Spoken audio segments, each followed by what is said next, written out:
We're celebrating Black History Month and continuing the legacy of Mr. Sheppard and Walt through the work of Miss Samantha, his widow, to ensure that the previous site of Walt's Chicken would become a site for home ownership.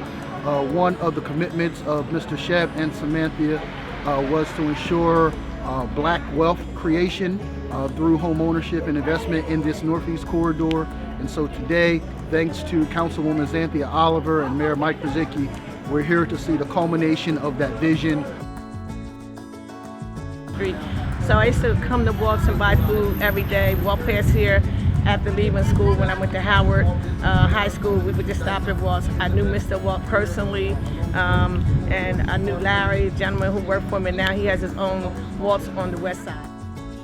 Mr. Sheppard was heavy in philanthropy, sponsoring basketball teams and baseball teams and little league teams, hiring from the neighborhood, and even individuals that may have been away from home for a while as they return to be a part of their families. He gave them employment opportunities to create self-sufficiency for themselves and get back on their feet. And so through all those investments, there's not a life in the city of Wilmington that was not touched by Mr. Sheppard and Walt.